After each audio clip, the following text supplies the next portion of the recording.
예배에 참석해서 함께 하나님의 말씀을 전하고 듣는 우리 모두 위에 하나님의 크신 은혜가 함께 하시기를 주님의 이름으로 축원합니다. 지난해 6월, 7월 6번에 걸쳐서 임원 교육을 진행을 했었습니다. 그리고 오늘이 이제 7번째 임원 교육입니다. 디모데 전서는 사도 바울이 기록을 했는데 임종을 앞두고 사도 바울의 생애를 보면 예수님 만나고 나서 그의 인생이 완전히 꺾어집니다. 세상 말로 하면 망한 거예요. 예수 만나고 예수 믿고 성령 받고 망했어요. 왜? 하나님의 은혜가 임했더니 유대교를 떠나게 되었고 교회를 막 짓밟고 박해하고 예수쟁이 잡아다 감옥에 가두던 삶에서 예수는 그리스도라고 나가서 외치는 사람이 되었거든요. 그러니 유대교인 입장에서 보면 바울 저놈은 배교자예요. 그래서 유대교는 기회만 되면 바울만 보면 잡아 죽이려고 해요.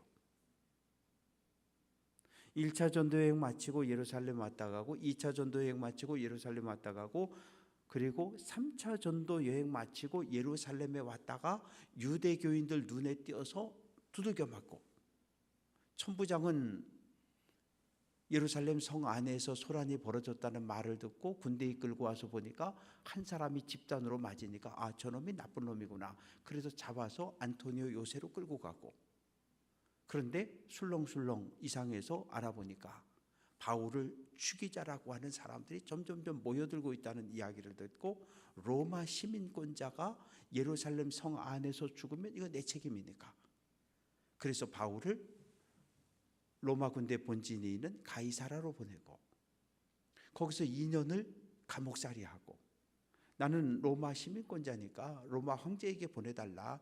로마 황제에게 가서 심판을 받겠다. 그래서 2년을 머물다가 2년 후에 로마로 갔다가 거기서 2년 가택 연금된 상태에서 감옥살이 하다가 풀려나서 4차 전도 여행이라고 불리는 3년간의 사역을 마치고 그리고 나서 네로 황제에게 체포되어 62세에 목배임을 당해서 죽습니다. 예수도 베드로도 다 십자가에 못 박혀 죽임 당했는데 왜 바울은 참수형입니까? 로마 시민권자이기 때문에. 로마 시민권자는 어떤 경우에도 십자가형을 행하지 않아요. 그래서 목을 베어서 죽입니다. 그 사도 바울이 로마 감옥에 갇혔다가 잠시 풀려났을 때 에베소 교회에서 목회하던 믿음의 아들 디모데에게 쓴 편지가 디모데 전서입니다. 이 디모데 전서 속에 오늘 우리에게 가르쳐주는 교훈이 있어서 이 본문을 택해 봤는데 직분자를 세울 때 어떤 기준을 가지고 세워야 되는지 당시 직분이라고 하는 건 교회 안에 감독과 집사밖에 없었어요. 그런데 감독과 집사밖에 없었는데 이 집사라고 하는 직분이 오늘 우리가 생각하는 집사하고는 달라요. 분명 교회 안에서 굳이 하는 일을 담당했던 평신도들이었습니다. 예루살렘 교회를 보게 되면 사도행전 6장에 보면 이렇게 서로 교회 안에 갈등과 다툼이 생겼어요. 그 헬라파 다른 나라 살다가 예루살렘에 와서 예수 믿게 된 유대인들이 볼 때는 우리 헬라파 어려운 사람들은 구제에서 자꾸 빠지고 히브리파 본토배기 교인들만 자꾸 떡도 주고 빵도 주고 쌀도 주고 그러니까 화가 난 거예요. 그때 사도들이 모여서 결론 내리기를 우리는 기도하는 것 말씀 전하는 것만 할 테니까 너희 7사람을 세워 놓을 테니까 너희 7이 구제하는 일을 맡아달라. 그래서 교회 안에 역할이 나뉘어지는 겁니다. 그래서 그들을 가리켜서 집사라 이렇게 번역을 해 놓았습니다. 그래서 감독이 있었고 집사가 있었는데 감독의 역할은 말씀을 전하는 사람이고 집사의 역할은 감독을 도와서 교회 안에 여러 행정을 담당했던 직분자가 집사였어요. 그러면 오늘 말씀은 그럼 집사는 어떤 사람이 집사가 되어야 되느냐? 8절 9절에 보면 6가지 이야기를 하고 있습니다. 첫째는 정중해야 된다. 이 말의 의미는 행동이 단정하고 겸손한 사람, 교회 안에서도 존경받지만 지역사회에서 존경받고 칭찬받는 사람이어야 한다. 두 번째는 일구이연, 한 입 가지고 두말하지 않는 사람. 똑같은 일을 보고서, 똑같은 것을 보고서 김 집사에게 가선 동그라미 치고 최 집사에게 가선 X라고 말하면 그건 안 되는 거잖아요. 하나의 일을 경험하면 보면 똑같아야 돼요. 입에서 나오는 말이 똑같아야 되는데 누구를 만나느냐에 따라서 말이 달라지면 안 돼요. 그래서 한 입 가지고 두말하지 않고 내가 한번 이야기한 말은 나에게 손해가 와도 그건 지켜야 되는 거예요. 그런 사람. 세 번째는 술에 인박히지 않은 사람. 당신은 술 문화입니다. 우리나라 같은 경우는 주막, 동네 곳곳에 주막이 있어서 가다가 술 먹고 쉬고 그러고 가는 문화잖아요. 우리나라 문화 자체가 술 문화예요. 주자가 술 주자니까. 일본은 온천 문화, 중국은 저 차하고 이 먹는 요리 문화가 발달이 되어졌는데, 이 중근동은 이 포도주라고 하는 것이 잔치 음식이었어요. 왜 그러냐 하면 물이 아주 귀해요. 이 석회석이기 때문에 이 땅 전체가 석회석이기 때문에 좋은 물을 구할 수가 없어요. 그래서 포도주를 만들어서 8배, 10배로 희석시켜서 아주 연한 포도주를 음료수처럼 마셨던 거죠. 독일 쪽 사람들이 석회석에서 물이 나쁘니까 맥주를 만들어서 마셨던 것처럼. 그런데 술에 임박했다는 얘기는 뭐냐 하면 중독됐다는 얘기예요. 술에 중독됐다는 얘기입니다. 술에 중독이 됐다는 얘기는 술이 없으면 아무것도 못하고 술이 들어가면 술에 조종을 받는 사람, 그런 사람은 직분을 주면은 안 된다. 왜? 수많은 교통사고가 납니다. 그런데 많은 경우 음주운전했다, 면허 취소의 수준으로 술이 취해서 운전했다, 이런 이야기들이 반복되고 있거든요. 집에서 혼자 술 마시고 취해서 자는 건 괜찮아요. 뭐 아무도 모르니까. 근데 밖에 나와서 술을 마시고 술에 취하면 누군가에게 반드시 상처를 주게 돼 있어요. 사고로 이어지니까, 범죄로 이어지기 때문에. 그래서 안 된다는 거예요. 그리고 더러운 이, 물질이든 명예든 권력이든 탐하지 않는 사람, 부정한 방법으로 타인의 것을 빼앗지 않는 사람을 직분자로 세워라. 그래서 이렇게 네 가지에다가 9절 말씀에 보면 두 가지가 더 첨가됩니다. 깨끗한 양심의 믿음의 비밀을 가진 사람. 깨끗한 양심은 선한 양심, 거짓말할 줄 모르고 선한 삶을 살아가는 사람. 믿음의 비밀을 가진 사람은 예수님을 영접한 이후에 예수님 말씀에 순종하며 살려고 몸부림을 치는 사람을 이야기하는 거예요. 그리고 복음의 전도자 증인이 되어서 복음을 전하는 삶을 살아가는 사람. 이렇게 6가지, 요 6가지를 어떻게 해보라고요? 10절, 이 사람들을 먼저 시험하여 보고. 시험하라는 것은 6가지 항목을 놓고서 테스트 해보라는 거예요. 확인해 보라는 거예요.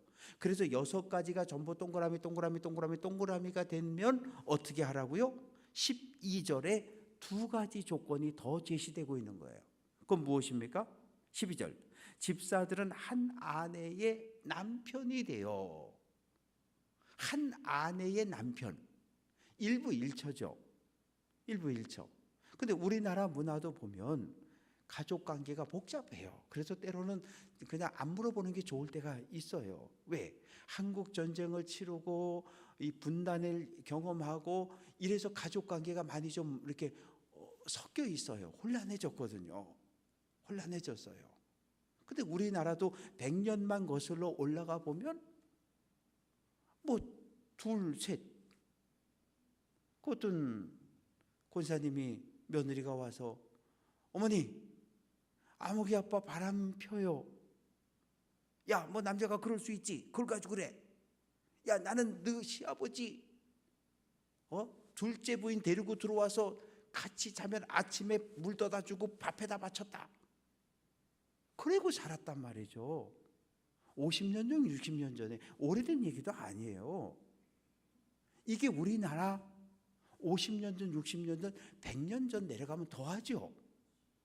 이게 그런데 우리나라만 그런 게 아니라 중근동 많은 나라의 문화들이 그랬어요. 그래서 이슬람이라고 하는 그 종교는 뭐 그런 얘기를 하잖아요. 뭐 내식 둬도 된다고. 내식 둬도 된다. 이게 우리가 생각할 때는 그냥 지금 우리 상식으로 생각하면 말도 안 되는 일들이 50년 전, 60년 전, 100년 전? 아니, 지금 인도 저쪽에 아프리카 쪽 가보면 지금도 여전히 그런 말도 안 되는 일들이 벌어지고 있는 것을 우리는 볼 수 있습니다. 남들이 어떻든 하나님을 믿는 사람은 그래서는 안 된다는 거예요. 왜? 하나님께서 일부일처를 약속을 하셨기 때문에. 하나님이 짝 지어준 아내, 짝 지어준 남편. 그래서 이것을 그리고 8번째는 자녀와 자기 집, 자기 집안을 잘 다스리는 사람이어야 한다. 그래서 제가 아직은 뭐 우리 교회에서 장로 청거를 해본 적이 없으니까 그러지 않지만 장로 청거를 하게 되면 반드시 제가 그 아내와 그 자녀들을 부를 거예요. 남편을 부르지 않고. 그래서 물어볼 거예요. 권사님, 당신 남편 아무개 권사 신천장로 청거해야 되는데 하려고 그러는데 괜찮겠냐? 그래서 안 된다 그러면 안 시켜야지. 왜? 가장 가까운 아내가 안 된다는데. 그런 가정이 있어요. 시부모도 아들이 좀 장로가 됐으면 좋겠고 본인도 좀 장로를 하고 싶고, 그런데 부인이 안 된다는 거야. 당신은 아직 장로 되려면 멀었다는 거야. 그래서 장로를 못했어요. 또 자녀들한테도 확인해 봐야 되잖아요. 아버지가 어머니가 우리 교회 장로로 청구하려고 그랬는데 너희들 생각 어떠니? 우리 아버지 안 돼요. 우리 아버지는 교회 가서 말하고 행동하는 거하고 집에 와서 말하고 행동하는 거 아주 달라요. 그럼 못 시키잖아요. 왜? 아내에게, 남편에게, 자녀들에게 존경받지 못하는 사람을 장로로 세워놓으면 어떻게 되겠냐고요. 그래서 직분자의 가정을, 직분자를 세울 때 가정을, 그래서 장로를 청구할 때는 인과 규도된 가정이어야 한다. 이게 단서가 붙어 있는 거예요. 단서가. 그리고 여자 직분자를 뽑을 때도 11절 말씀 보면 여자들도 이와 같이 정숙하고 모함하지 아니하며 절제하며 모든 일에 충성된 자다. 정숙하다는 얘기는 도덕적으로 교회 안에서나 교회 밖에서 사람들에게 칭찬과 존경을 받아야 되고, 모함하지 않는다. 모함하지 않는다라고 하는 그 모함하다라고 하는 단어는 헬라어로 디아블로스인데, 여기에서 이 사탄, 마귀라고 하는 단어가 나왔거든요. 참소하는 자, 고발하는 자, 돌아다니면서 막 이렇게 비방하고 험담하고 이러지 않는다는 얘기예요. 그런 사람을 직분자로 세워야 한다. 절제해야 한다. 술에 취하거나 욕심, 탐욕, 욕망에 얽매이지 않는 사람, 모든 일에 충성된 사람, 신뢰할 만한 사람, 이 사람에게 일을 맡겨놓으면 걱정하지 않아도 될 만큼 신실한 사람에게 직분을 맡겨야 한다고 이야기를 합니다. 목회자에게 제일 힘든 계절은 12월입니다. 왜냐하면 당회가 있어서 그래요. 당회 때는 직분자를 세워야 하기 때문에 그렇습니다. 직분자를 세우지 않는 당회라고 하면 참 행복할 수 있는데 우리는 늘 이 직분자 때문에 목회자도 때로는 가슴앓이를 해야 되고 성도들도 가슴앓이를 하고 속이 타기도 하고 이런 일들이 벌어집니다. 교리와 장정입니다. 지난해 10월 달에 통과되고 올해 새로 나온 이게 교리와 장정인데 이 교리와 장정을 보면 여기에 이제 당회, 구역회, 집사, 권사 천거하는 이야기들이 쭉 기록이 되어져 있어요. 그런데 여기 보면 뭐 당회하고 이런 거는 몇 페이지 안 돼요. 몇 페이지 안 되는데 이것 때문에 늘 문제가 생기는 거거든요. 몇 페이지 안 되는 것 때문에. 그래서 어떤 목사님이 그 감리교회 당회와 구역회 이해를 해가지고 이렇게 두꺼운 책을 썼어요. 그래서 제가 오늘 어디까지 읽었냐면 당회까지 읽어. 당회를 해야 되니까 당회까지 지금 쫙 읽어서 이제 이 중에서 몇 가지만 좀 여러분들에게 설명을 하고 가려고 그래요. 당회라고 하는 게 도대체 어떤 회의인지, 감리교회하고 장로교회의 차이가 무엇인지 아시는지요? 감리교회와 장로교회는 정치 체제가 다른 거예요.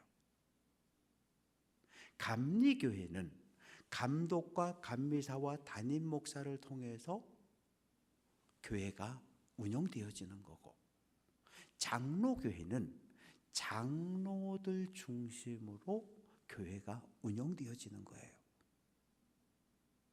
감리교회는 가톨릭 성공회에서 존 웨슬리 목사님의 아버님이 영국 국교회 성공회 신부였거든요. 존 웨슬리 목사도 성공회 신부로 교육을 받았고요. 여기에서 감리교회가 나왔어요. 그래서 감리교회는 감독, 감리사, 담임 목사 이렇게 정치 체제가 교회를 운영하는 체제가 되어져 있고, 장로교회는 말 그대로 장로들이 다스리고 운영하는 교회. 이 장로는 둘로 나뉘어집니다. 목사 장로가 있고 평신도 장로님들이 있어요. 목사 장로는 설교하고 성찬, 성례를 행할 수 있는 이 고난을 가지고 있고, 나머지 모든 건 다 장로님들이 알아서 하는 거예요. 모든 거 다 달라요. 그러니까 장로교회는 장로들에 의해 치리되는 교회니까 장로가 있는 게 맞아요. 원래 감리교회는 장로가 없어요. 왜? 감리교회니까. 영국 감리교회 장로 없어요. 미국 UMC 연합감리교회 장로 제도가 없어요. 한국은 감리교회인데 장로 제도가 직분이 있어요.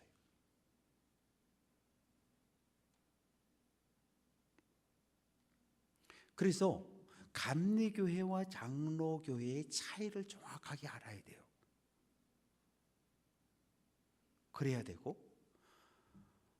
교회 안에는 여러 가지 제도가 있는데 가장 중요한, 교회의 가장 기본이 되고 가장 중요한 회의가 당회예요.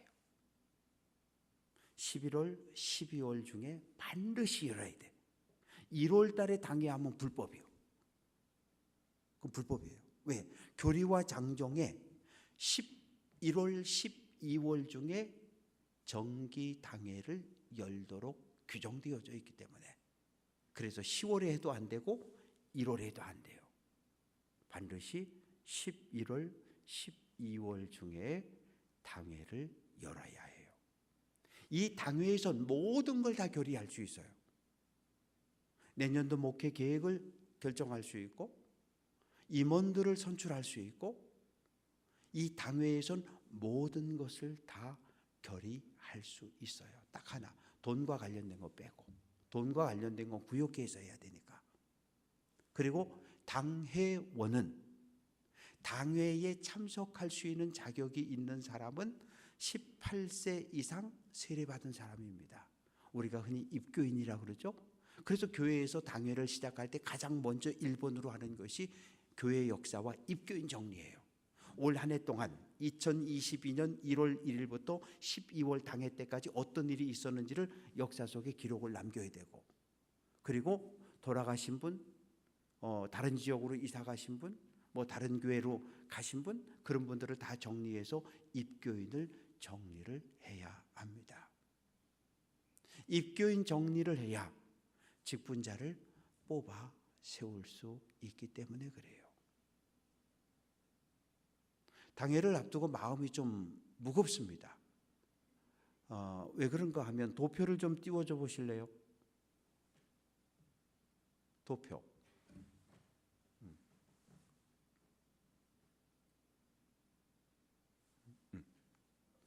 어떻게 보여요?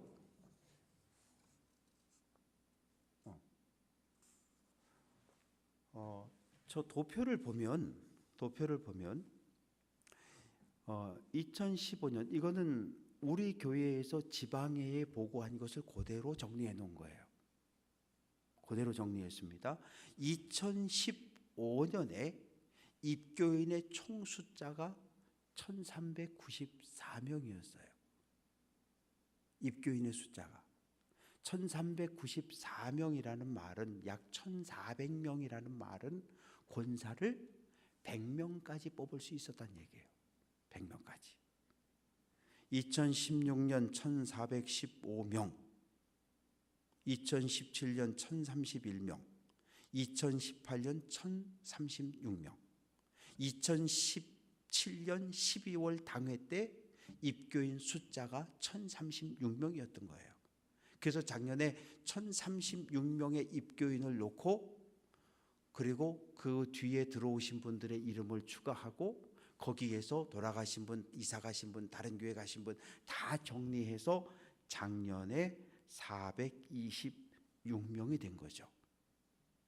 426명이 작년 12월 당회 때, 4년 만에 정기 당회가 열려졌을 때.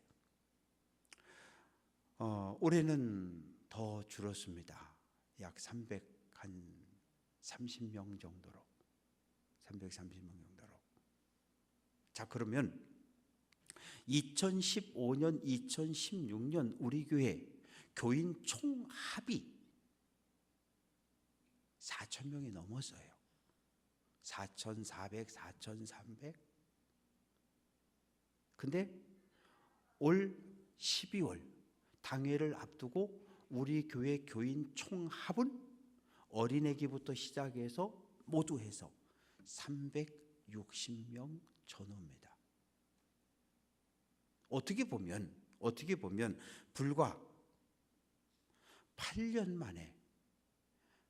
만에 교인의 총수가 10분의 1 이하로 떨어진 거예요.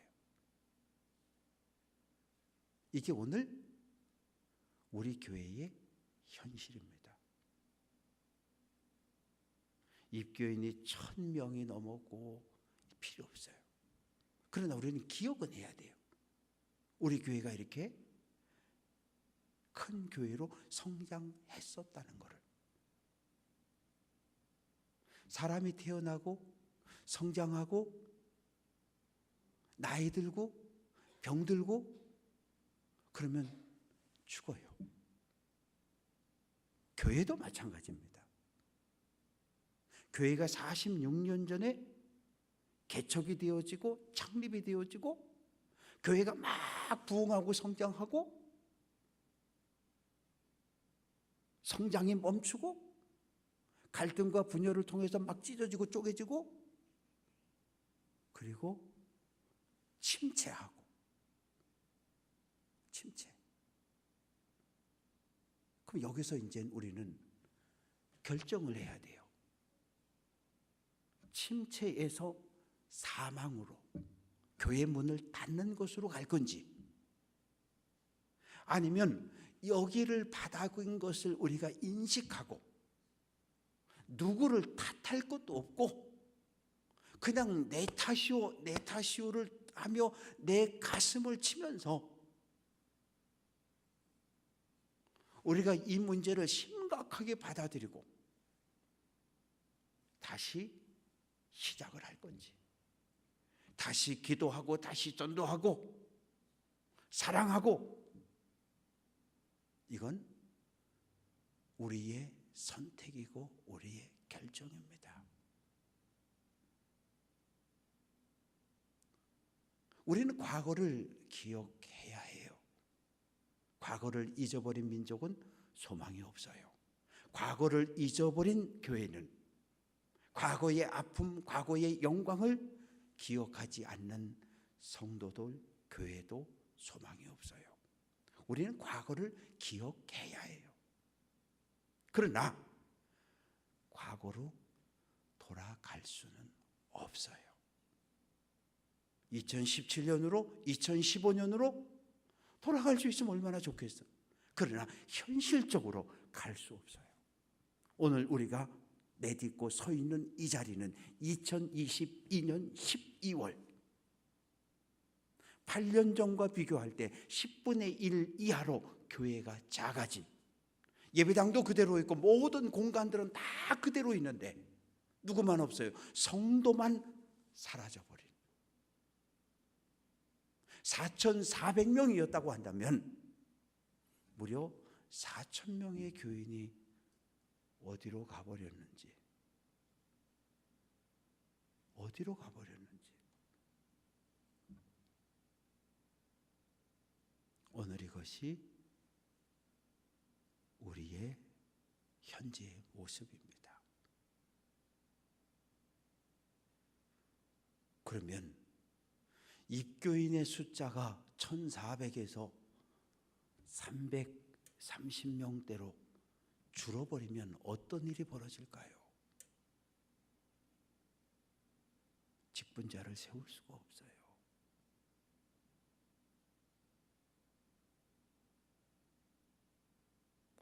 저희 딱 10년 남았잖아요.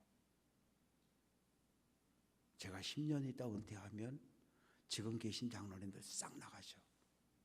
59년생 장로님들이 마지막이니까 저보다 3년 먼저 더 은퇴하실 거고, 아예 목사님 난 그냥 좀 일찍 은퇴할래요, 뭐 그렇게 해서 은퇴를 하셔도,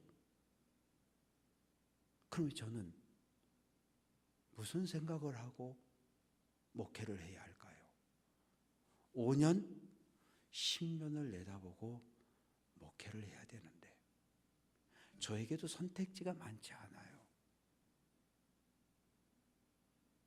교회를 그냥 이대로 계속 천천히, 뭐 기왕 어차피 1,400에서 떨어졌는데 뭐 작년에 400까지 600 날렸는데 올해 또 100명 더 날리고 에이 그냥 잘 죽자, 이렇게 이 교회의 문을 닫는 목사로 제 목회를 끝내야 할지.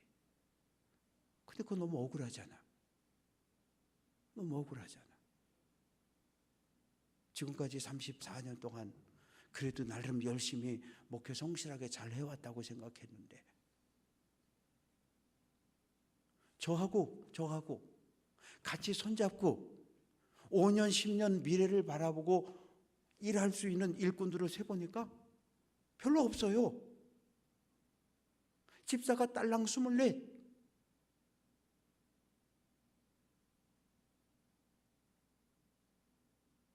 집사가 24밖에 없어 우리 교회.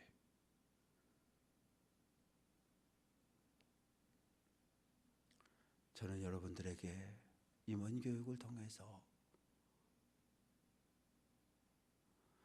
당회가 뭐 하는 거고 구역회가 뭐 하는 거고 이런 거 이전에 오늘 우리 교회 현재의 모습을 정확하게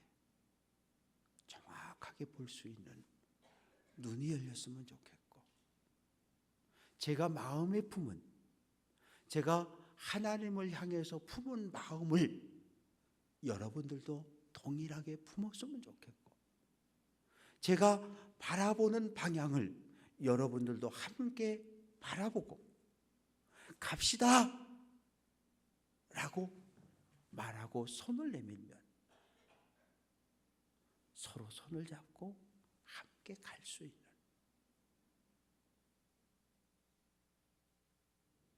이것이 되지 않으면 우리 교회 미래는 없어요. 1000명이 모일 수 있는 큰 예배당, 날마다 기도할 때마다 빈자리 채워달라고 기도는 하지만 전도하지 않아요. 교회 학교를 위해서 기도하지만 그냥 기도만 하고 끝이잖아요. 오늘 우리에게 주어진 시간도 왜요? 지난 5월 달에 70세 이상 조사했을 때 160명 이상 70세 이상 되신 분들이 160명 이상이셨어요. 그럼 10년 후에 지금 앉아 계신 분들 가운데 75세도 젊으셔요. 75세 이하는 내년에 다 성경 봉독하고 기도하고 다 들어오셔야 돼. 예배위원으로 다 들어오셔야 돼. 10년 후면 그분들은 85세예요.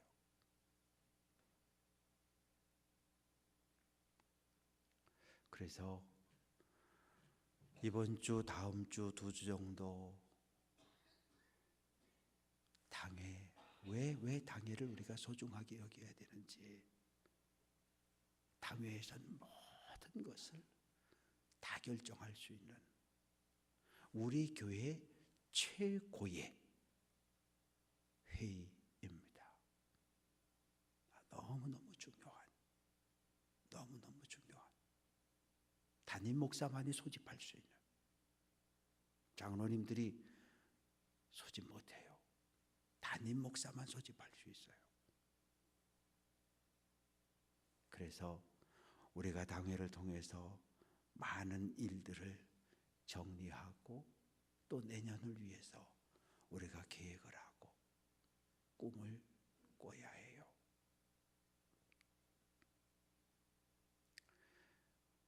입교인 명부를 정리할 때 이게 교리와 장정이 조금 좀 표현이 좀 험해요.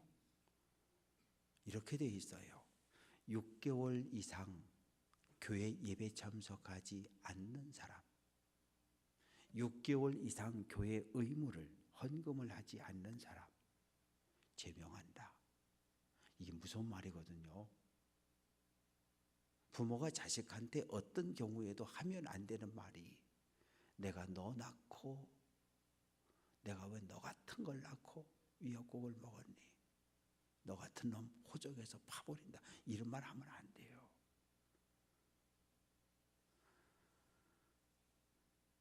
(6개월) 이상 예배 참석하지 않고 6개월 이상 헌금하지 않은 사람을 제명한다는 표현은 당회원에서 뺀다는 얘기예요.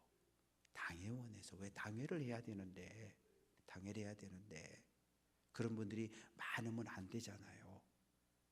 많으면 그러면 회의를 정상적으로 진행할 수 없기 때문에, 그래서 제명한다라고 하는 표현을 어떻게 바꿔야 되냐 하면 그 당회를 여는데 당에 참석할 수 있는 이 회원 명부에서만 빼는 걸로. 입교인 명부는 입교인에서는 빼서는 안 된다는 얘기죠. 왜냐하면 당회 어디에도 헌금 안 하고 교회 제대로 안 나온다고 입교인에서 빼라는 말은 어디에도 없어요. 그래서 이게 당회에서만 결의가 가능한 일이거든요. 당회에서만. 돌아가신 분, 올해 9분 돌아가셨는데, 장례를 9번 치렀는데 그분들의 이름은 이번 당회를 통해서 이제 빼는 거예요. 사망하셨으니까. 그리고 먼 지역으로 이사간 전충강 권사님 영월로 이사 갔으니까 빼야죠. 그래서 그런 분들을 당회에서 정리를 하는 겁니다. 그런데 교회가 분란에 쌓이면 목사가 나쁜 마음을 품고 나를 반대하는 사람들, 또 교인들 중에는 목사가 밉다고 헌금을 안 하는 사람들이 있어요. 우리 교회는 뭐 그런 사람 안 보이는 것 같은데 저는 목회하면서 경험을 했거든요. 목사가 밉다고 신협 통장 만들어 놓고 거기다 따박따박 11조 갖다 놓고 거기다 따박따박 언제 갖고 오려고, 목사 떠나면 가져온다고. 근데 안 떠나는데 가져오셨더라고요. 가져오셨어요. 그럴 경우 목사가 담임 목사를 반대하는 교인을 빼버리고 없애버리는 수단으로 사용할 땐 그건 안 돼요.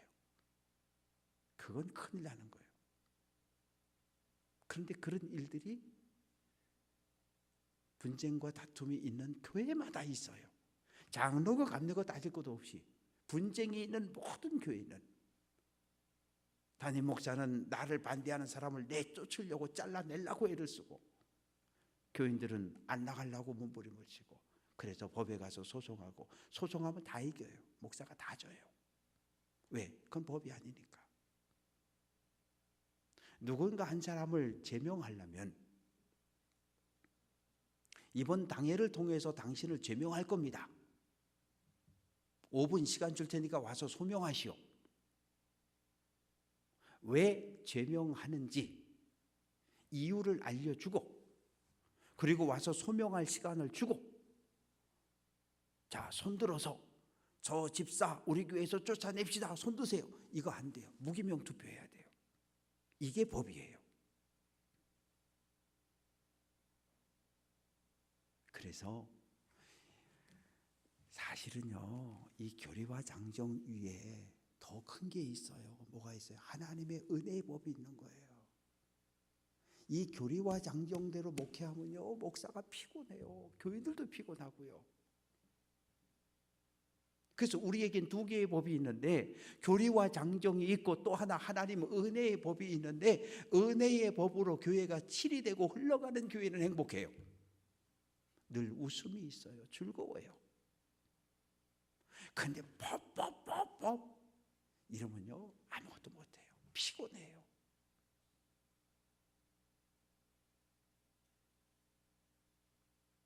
법대로 했으면 아마 우리 가운데 직분 못 받을 사람 엄청 많을 거예요. 지금 뭐 집사의 직분 받는 거 얘기했는데 8가지 시험 쳐가지고 시험 칠 게 얼마나 많은지 몰라요. 그래서 당회는 11월, 12월 중에 모여야 되고 그리고 또 중요한 게 있어요. 반드시 2주 전에 공지를 해야 돼요. 어디에다? 지면에다가, 주보에다가. 그런데 지난 주일날 공고하고 이번 주 말고 25일날 당회를 하면 불법이에요.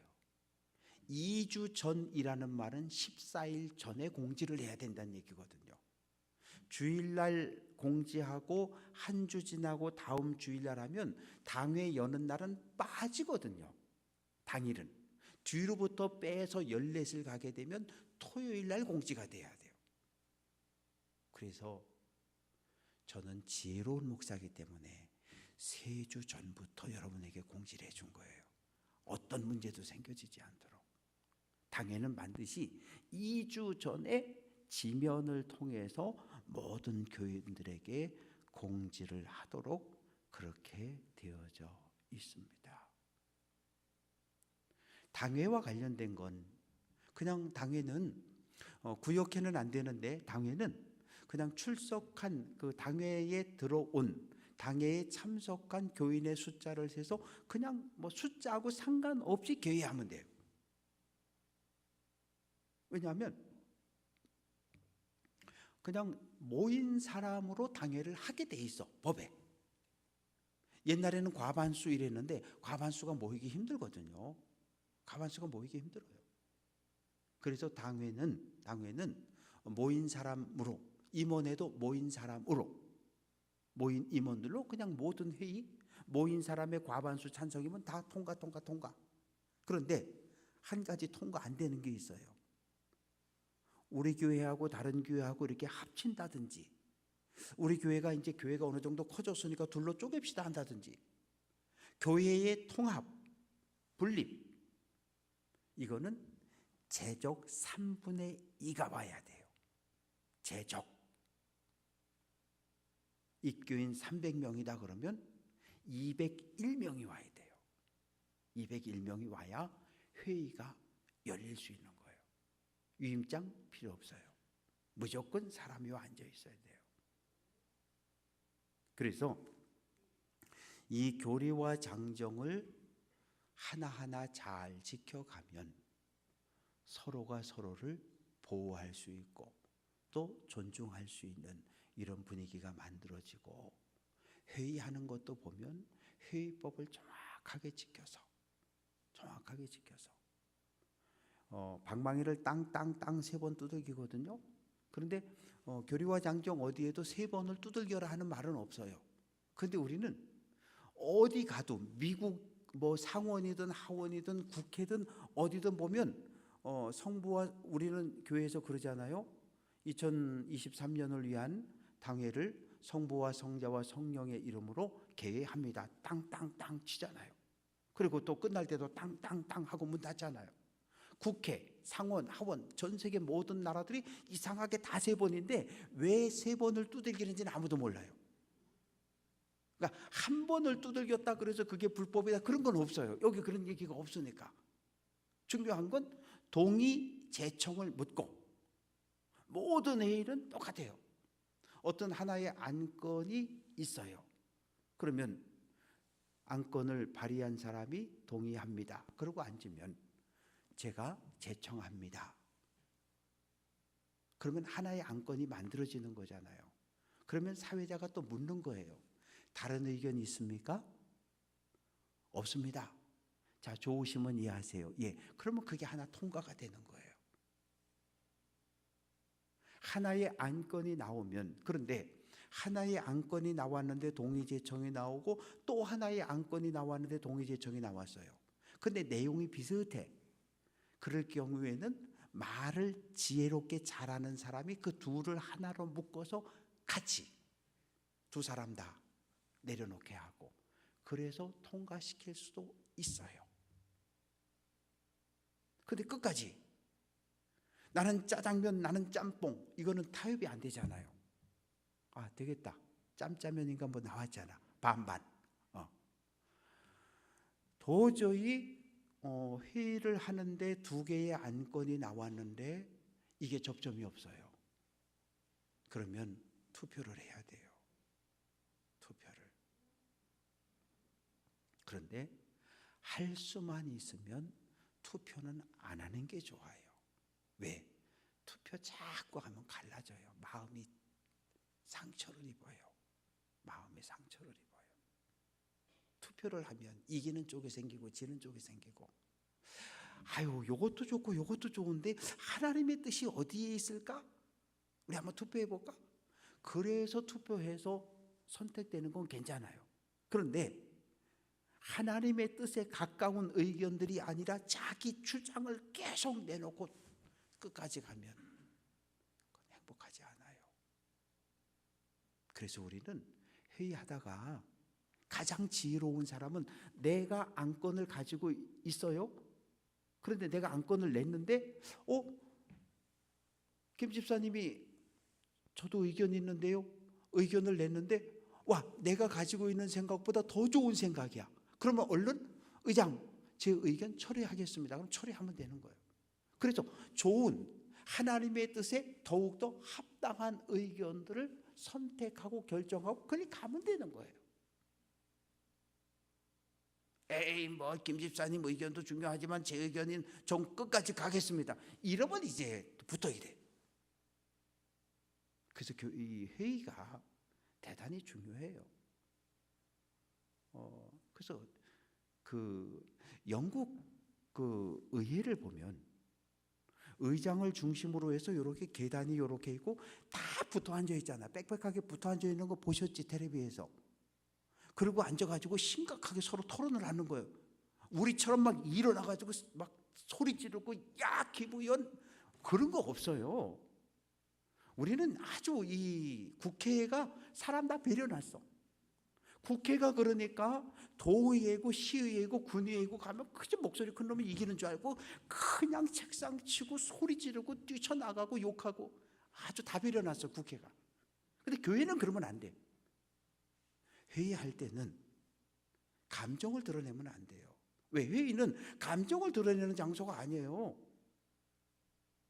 회의는 자기 의견을 내놓고 내 의견이 무조건 옳다? 아니요. 내 의견은 언제든지 틀릴 수 있다는 걸 우리는 인정해야 돼요.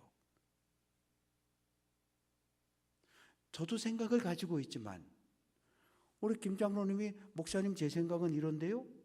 딱 들어보니까 김 장로님이 생각이 더 좋으면 전 얼른 내려놓습니다.